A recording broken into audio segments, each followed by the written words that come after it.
Beneath frozen Earth, one ancient fire core kept the black colony breathing.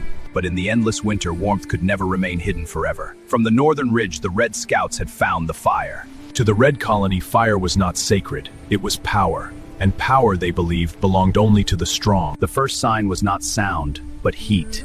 In a land of eternal frost, warmth, war. The Black Colony understood the truth. If the fire was taken by force, the ice foundations would crack and the snow world itself could die. By nightfall, the Red Colony struck first.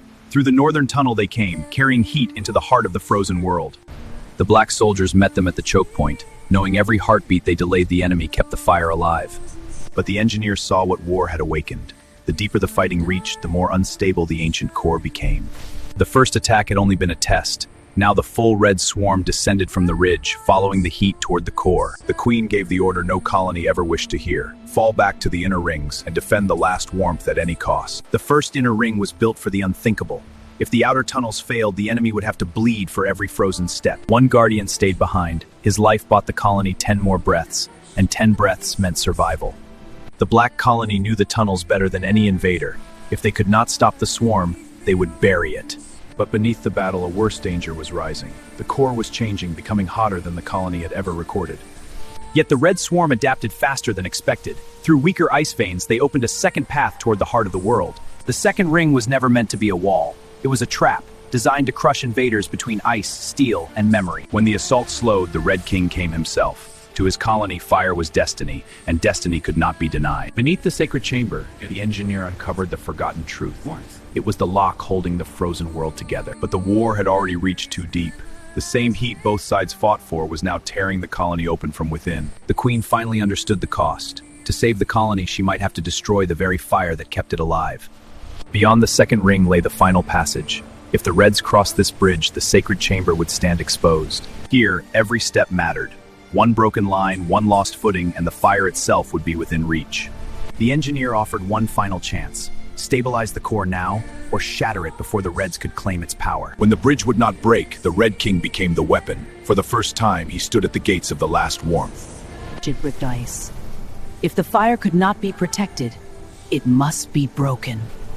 The order was carried out. If the fire could not remain theirs, it would remain no one's. Too late to stop the command, the Red King finally entered the chamber he had crossed a frozen world to claim. But the chamber was only the beginning. Across the snowland, the first great crack split the frozen earth apart. The ancient core was never meant to be broken. Disturbed beyond its limit, it answered with fury. In a single heartbeat, the war changed. The chamber no longer divided them. Now both colonies were falling into the same destruction. The battle was over for now. In the abyss below, enemies and defenders had only one shared enemy left: the collapse itself.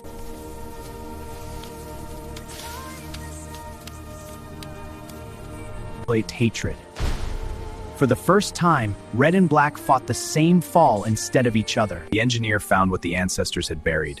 A forgotten ascent shaft, built for the day the fire beneath the world would fail. Above them, the frozen mountains were breaking apart. The snow world had entered its final hours. To save what remained, both colonies followed the engineer toward the surface, and toward the wound splitting the world apart. The wound beneath their colony had become a scar across the entire frozen world. The ancestors had prepared for this moment. If only if both colonies surrendered their claim to the fire. To heal the world, the fire had to be returned to the earth. If they succeeded, neither colony would ever control its warmth again. At the edge of extinction, power no longer mattered. Only survival remained. Together, they began returning the stolen fire to the frozen earth, sealing the wound they had created through war.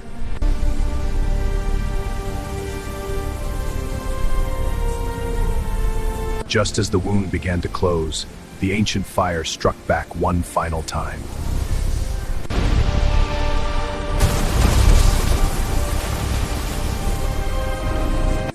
The seal was failing. One more collapse, and the frozen world would split beyond repair.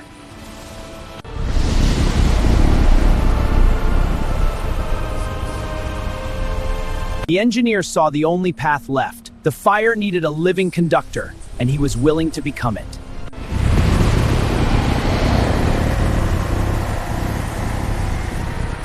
For one silent moment, the blizzard stopped. The entire frozen world seemed to wait for his choice to decide its fate.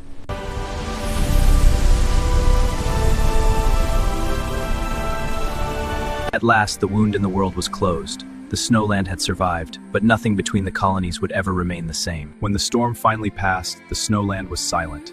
For the first time, both colonies stood without war between them. He had carried the fire through his own body, and though the world was saved, the weight of that choice would remain forever.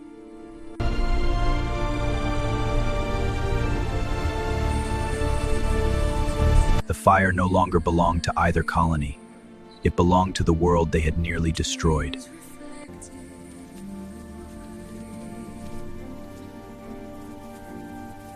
From the ridge where war had begun, they built a shared watch, so no colony would ever again mistake warmth for ownership. Beneath the peace they had built, the ancient flame did not die.